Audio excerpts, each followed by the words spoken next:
কিসের তুমি? Security guard. Security গার্ডে? তুমি সিকিউরিটি গার্ডে জব করো? মিথ্যা কথা বলছো তুমি আমার সাথে। তোমার সাথে আমি এই জন্য রিলেশন করছিলাম। কি শুনবো তোমার কথা আমি? আমি তোমার একটা কথা শুনতে চাই না। আজকে আমার ফ্রেন্ড আমাকে এই ছবি সেন্ড করে, সেই দিন আমার দেখতে হয় সবার সামনে আমি হাসির পাত্র হইলাম। আসতে মানে এখানে কে জানবে? আর জানার কে বাকি আছে? তুমি আমার সাথে এরকম প্রতারণা করছো। ও আচ্ছা, তাও তোমার বাপ দাদা সকালবেলা ঘুরতে করতে কেন চা রুটি খায়? ফকিন্নি, আমি তোমার চেহারা নেক্সট টাইম আর দেখতে চাই না। সিকিউরিটি গার্ড, তুমি না বলছো তোমার ভাই চাকরি করে? ধরবা না তুমি আমাকে?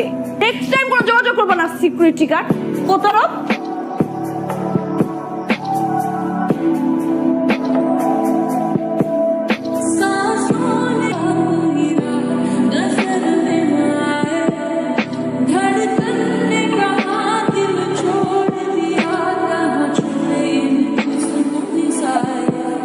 স্যার তোমার স্যালুট দিলে কেন?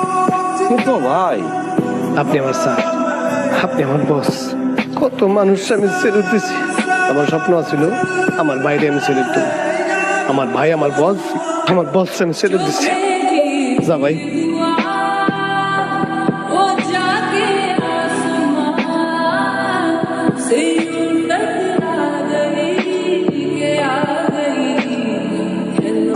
আমি কি আমার বিয়ের কথা বলতেছি?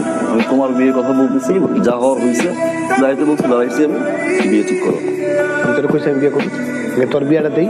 এরা দেখ, তুমি বিয়ে না করলে কি আমি বিয়ে করতে পারতেছি? বুঝো না? কালকে তোর নিয়ে যাবো, পাত্রী দেখতে যাবো, পছন্দের ওইখানে এঙ্গেজমেন্ট করে চলে আসো। আমি বিয়ে টিয়ে করতে পারবো না। আগে তুমি বিয়ে করো, পর আমি বিয়ে করবো। শেষ, সব ডান। পারি দিয়ে তো মাথা ফাড়াই দেবো। এই বাবু বিল কত হয়েছে? রাখো, আমি দিচ্ছি। নিজে বিল দেবো। বড় ভাইয়ের লোক এসে আমার আবার বিল দিতে থাক। যত বড় আমার থেকে বড় সুস্থ আমি দিচ্ছি। কথা কম। রাজু নাও। জি জি।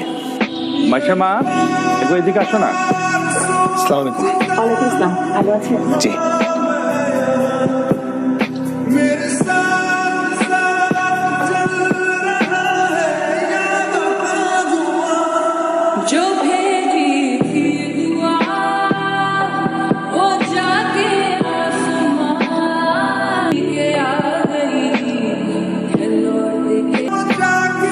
সরি, আমার আসলে ওইভাবে ব্রেকআপ করাটা উচিত হয়নি। ফ্রেন্ডদের জন্য সবাই এমনভাবে হাসি তামাশা করছিল আমাকে নিয়ে, তোমার এই পিকচারটা খুব ইনসাল্ট ফিল হচ্ছিল। ঘুমাতে পারছিলাম না রাতে। আমি তোমাকে কিছু বলতে চাইনি, রাগের মাথায় তোমাকে এসে এগুলি বলতে হলো আমার। আসলে তোমাকে বোঝা উচিত ছিল আমার। আমিও কি রাগের মাথায়, তুমি তো জানোই আমার রাগটা একটু বেশি। এখন এ বিয়েতে আমার কোনো আপত্তি নেই। সত্যি? প্রমিস। কিন্তু আমার তো আপত্তি আছে। এই বিয়েটা তো আমি করতে পারবো না। মানে? মানে আমার ভাই একজন সিকিউরিটি গার্ড। যদিও আমি এখন জব করি, আর তারপর যদি এখন আমার ভাই অসুস্থ হয়, তা আবার প্রক্সি দিব। ওদিন কিন্তু আমি প্রক্সি দিয়েছিলাম, আমি সিকিউরিটি গার্ড ছিলাম না। তুমি তো কথাই শুনতে চাও। আমাদের রিলেশনশিপটা পুরোপুরি ছিল তোমার ফ্রেন্ডের উপরে। তোমার সব ফ্রেন্ডের কথা শুনলাম, হাসাহাসি করে কি বলবো এটা শুনলাম। তুমি কিন্তু একটাবার আমার কথা শুনতে চাও। 1000বার ট্রাই করেছি নিজে কথা বলবো, তুমি সুযোগ দাও না।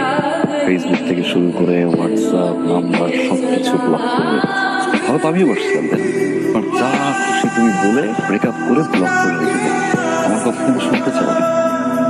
যাকে আমি ভালোবাসছি সে যখন জানতে পারলো যে আসলে আমি একটা সিকিউরিটি গার্ড, সে আমাকে ছেড়ে চলে গেল। হ্যাঁ, সেদিন হয়তো আমি সিকিউরিটি গার্ড ছিলাম না, কিন্তু আমার ভাই একজন সিকিউরিটি গার্ড। মোটেও আমি লজ্জাবোধ করছি না, ফিল করছি যে আমি একজন সিকিউরিটি গার্ডের ভাই। যে ভাই ছোটবেলা থেকে আমাকে এত কষ্ট করে বড় করেছে। আর যে সাকসেসফুল মানুষটা না আমি, মানুষটার পুরোটা অবদান কিন্তু আমার ভাইয়ের। আমি যদি এখন তোমাকে বিয়ে করি, কোনো কারণে যদি আমার চাকরি চলে যায়, আবার যদি আমার ভাইয়ের প্রক্সি দিতে হয়, তখন তোমার ফ্রেন্ড আবার ছবি দিবে, আবার তোমাকে হোয়াটসঅ্যাপ করবে, তখন কি আবার ছেড়ে চলে যাবে? কখনো কোনো মানুষকে তার অবস্থান দেখে ভালোবাসতে হয় না। তুমি বাসো, অবস্থান দেখেই তুমি আমাকে ছেড়ে চলে গেছো। ঠিক এখন আবার অবস্থান দেখেই বিয়ে করতে চাই। অবস্থান দেখে যে মানুষটা চলে যায়, সে আর যাই হোক আমার লাইফ পার্টনার হতে পারে না। আমি তোমাকে ভালোবেসেছিলাম, সারা জীবন ভালোবেসে যাব। বাট যে আমাকে আমার ভাইয়ের সিকিউরিটি গার্ডের ড্রেসটাকে ছোট করে, তাকে কখনো আমার লাইফ পার্টনার বানাতে পারে।